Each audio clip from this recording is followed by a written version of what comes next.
May buntag sa tanan. May buntag sa itong mga councilors present. Ayan uy, Randy Ong, maglibog. Iya mo kung gidungagan niya ngalan. That's why Ramil Imburong, Derek Shaw, King Belmonte, ang atong mga department heads present, Mamayda Danyot of DILG, ang atong mga chiefers ng mga batanon, no, gikan sa lain-laing eskwelahan nato sa Ligan, no, ang kanatong tanan, may buntag. May buntag. Unang-una, ano lang ako lang isa-isay kaninyo ang unsay mga development o unsay naitabo last week. Last Friday, was it Friday ba ito? Ito yung special session? Thursday? Friday. Thursday. Last Thursday, March 26, in compliance sa orders sa DILG and the Local Government Code, atong gipresentar sa gunyang panglusod ang atong executive legislative agenda. Atong isa-isay ang roadmap na unsahon pag-ensures that our governance is transparent o naka-align sa mga unsay atong mga panginahanglanon. Ang atong 8 ka prioridad nga atong giduso sa gunyang panglusod mao kani. Ako lang ipabalustanan para at least more or less kabalo mo unsay atong direction moving forward. Digital governance is number 1. Imo na itong paperless ug mas paspas ang serbisyo pinagi sa e-governance. Kaduha, investment and incentives. Pag-uhon ang balaod sa negosyo aron mas daghang trabaho ang moabot sa iligan. Somehow, naay kinanglan i-amend sa investment code, particularly ang pagsulod sa mga digital industries nato din pag-accommodate kanila. Ikatulo, climate resilience. Mas ligon na disaster risk reduction aron mas maprotektahan ang atong kinaihan. So at this point, I would like to commend the ISENDRO for somehow being proactive. No? Medyo kulang lang. I know it's a difficult job. No? Dili sayon, but it's our obligation. No? Tanawan lang, Jing. No? Dili na. I understand your precision is not easy.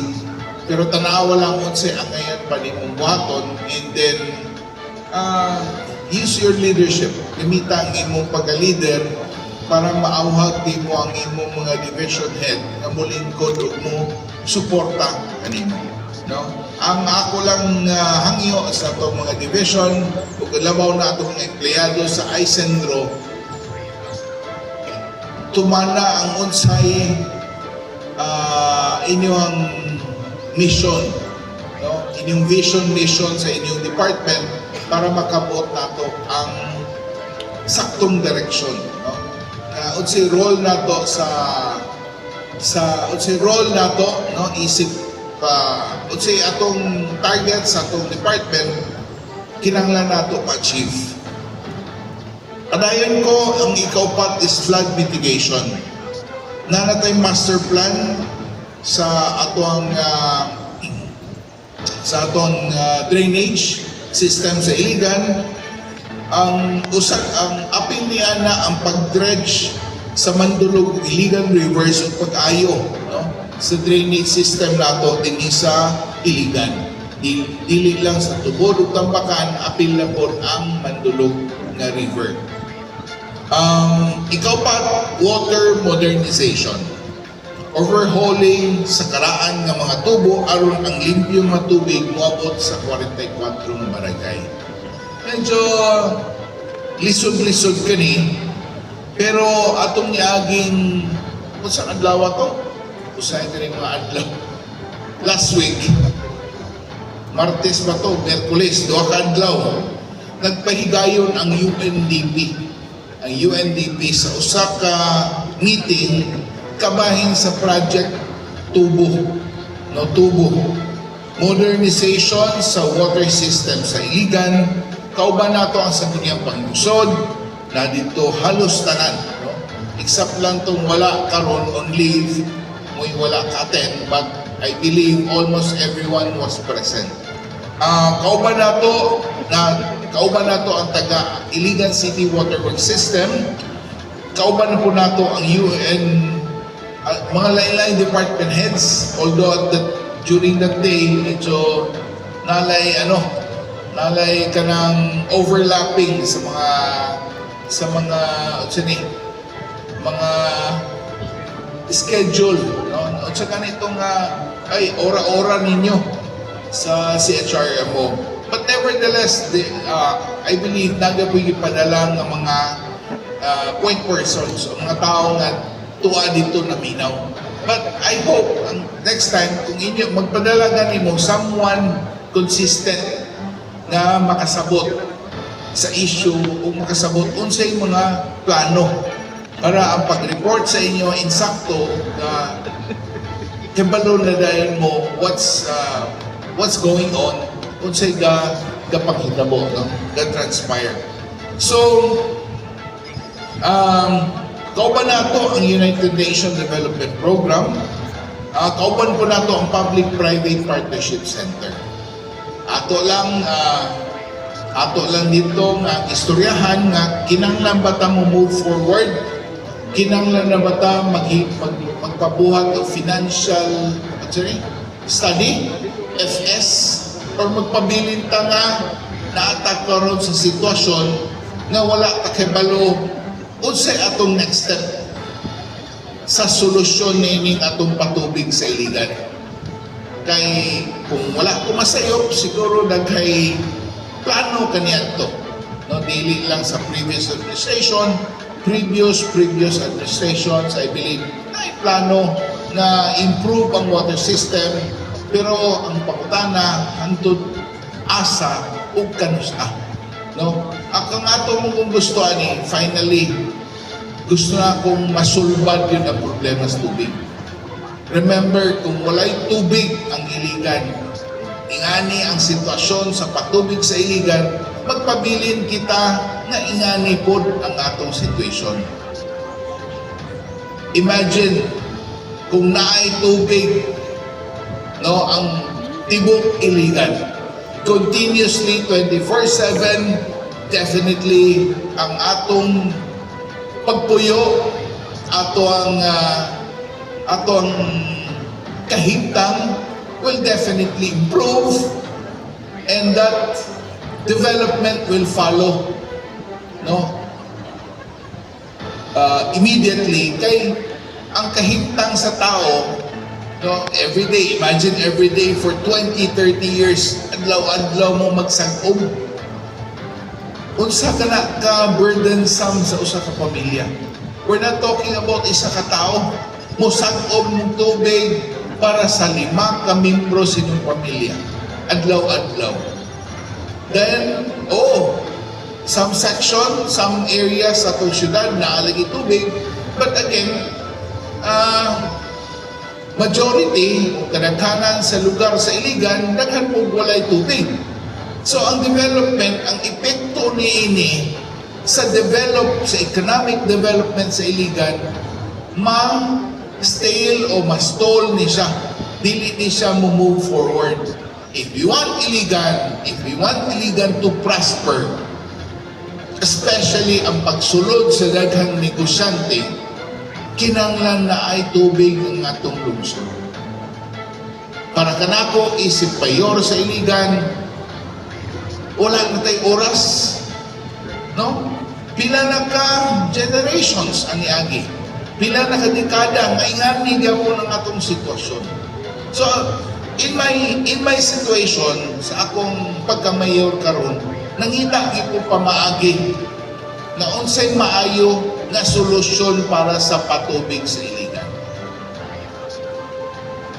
Well, still the verdict is napod sa sangguniang panglusod kung unsa po ang ilang ikasulti, unsa po ang ilang tanaw. Kaya ang sangguniang panglungsod, mo sila ang, I should say, mo ni ang deciding factor. Kaya sila may muhatag sa mayor, sa mandato na gusto na akong i-carry forward. So anyway, this is up for discussion. We are now almost 1 year, no, karong Mayo in office, and well, time really flies very fast. Pas-pas yung kayong oras, no? Dili ginato dili ka masyakan, uy, 1 year naman day. We have 2 years to go to fulfill this promise, no? Ug dili, well, and I would like to tell you, ang termino sa Osaka set of officers is only 3 years. Ubo kayo, no? Wala na tayo, we don't have time to delay, no? Or else, no, there's another election coming, and then another set of officers will come in. So that again further, no, mo-delay na po sa mga projects, sa mga projects nga giplano kung dili siya madayon sa paspas ng panahon. Anyway, padayon ko, ako lang po ning idugang, no, kaning atong i-present sa sangguniang panglungsod o sa LGU gikan sa PPP Center o sa UNDP, tugma ni siya sa itawag nilang nature-based na solusyon sa patubig. Dili lang ni siya ingon nga ang hunahuna, tubig lang para sa tao.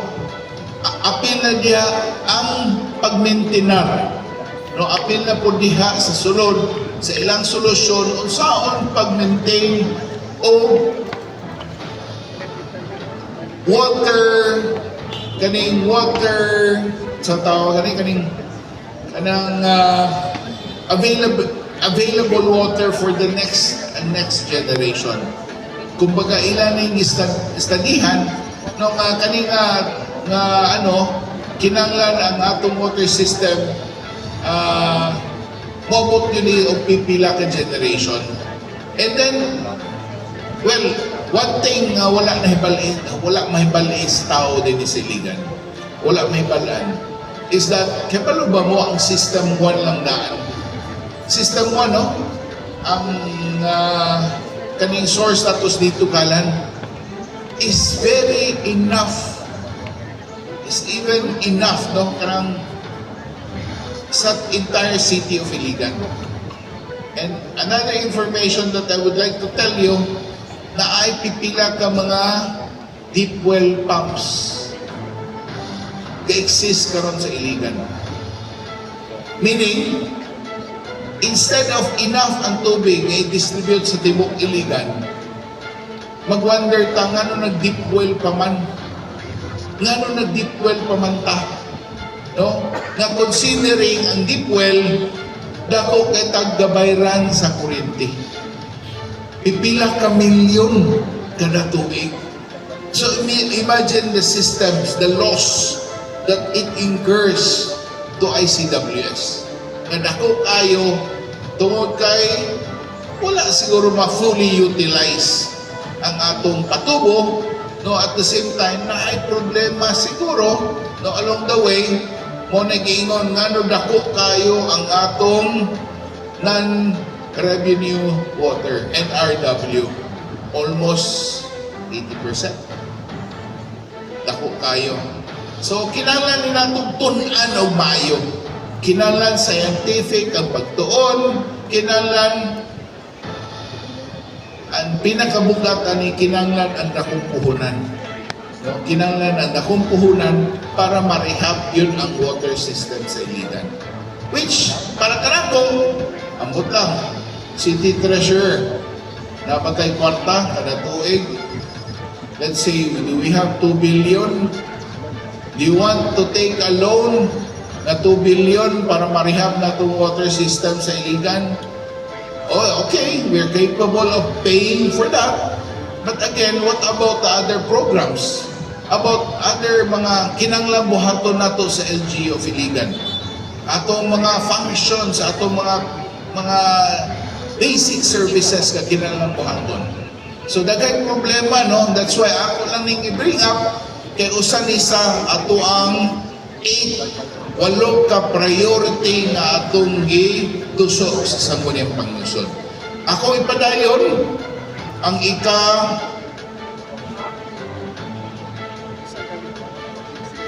ika-unong public health, mas lig-on nga disease surveillance ug emergency preparedness para sa kaluwasan sa tanan. Manigingon nila, normal usay nga na mga problema. Normal kaayo ang gobyerno nga naay daghay problema, daghay reklamo. Pero as long as we are proactively, no? Manigingon nga, kung naka sa gobyerno, never-ending ang mga issues, never-ending ang mga problema. As long as we are proactively serving the people of Ligan, I don't think ma-question ta. No? Sa makaya lang nato. Sa makaya nato, kinahanglan atong ihatag sa katawan sa Iligan. Unsay angayan para kanila. You're appointed as the OIC of ICWS. Go for it. Dili porke nga moingon kag OIC ra ko. Buhata tanan ang angay nimong buhaton kay imong gidawat. Imong gidawat ang problema, imong gidawat ang posisyon. Gidawat ang posisyon, automatically ang problema imo na pong gidawat. That implies to all offices. Di ba? I-apply ka og department head. I-apply ka department head. Ha? I-apply ka department head. Wala ni mo review ha o sa imong mandato o sa imong job description. Buhata tanan. No, kung kita ang as department head, try to improve on your department. Kung sa'y angayan natong improve para plastar, mas dali ang transaction, mas makaservisyo tagtaong. Ayaw na nga, ay, gobyerno man ta. Bahala na, mas kinanglan ganin nato ipa-improve ang atong servisyo. Kung natas gobyerno kay primarily ang katauhan mo'y atong gi-servisyoan. Padayon ko, local revenue code, siguraduhon nga patas o efficient kini sa atong sistema sa panalapig. Now we're talking about, again, basic services. Kung wala tayo income, unsa may ato ikagasto? Na a lot of our departments are running on a deficit. Unsa may department ang running on a deficit? Agnes Clerigo. EDMO. How much? 20 million. ICWS, unsa may atong deficit diha? Pila? 60 million or more. Sometimes we need to SB. Kinahanglan po tayo mo add up sa budget kay kulang yapon. Example na yung mga boto, mga sa mga problema niya, kinahanglan immediate solution. So it depends on the condition. It depends on sa existing nato nga mga linya o sa ilang mga problema. Unsa pang opisina nga top-notch siya nato? City Hospital. Again, running on a deficit. Asa pa? City Health? Okay na City Health. Subsidized kina siya. Anyway, dili man sa ingo nga kinahanglan ta mo binansya. No, allocated man ang tanang programa sa gobyerno. What's important, dili lang unta dako kay deficit. Maskin na lang no, break even ta. Okay na unta kayo. Break even lang. And please improve, no, our services from all departments. Lastly, ikawalo, urban development and housing. Pag-atiman sa mga balay o mga infrastructure, lakip ang pag-ayong sa mga naguba o karaan ng mga tulay. Well, kanina program, although dili ni nato covered tanan, ato ning partner ang DPWH niini, but still, kinahanglan buta mo tanaw unsay ang ngayon nato i-counterpart, no, kay again, no, dili ta mag-expect nga gitara ang tutukan sa DPWH o sa national government. Kay daghang anak ang national government. Correct, Ma'am Mayda? No? Dili kita pwede matagaan og special kanang special child nga kanang treatment. Kinahanglan kita maningkamot sa atong kaugalingon. So mo kani ang 8 kabuk nga idusok nato nga priority for our administration moving forward.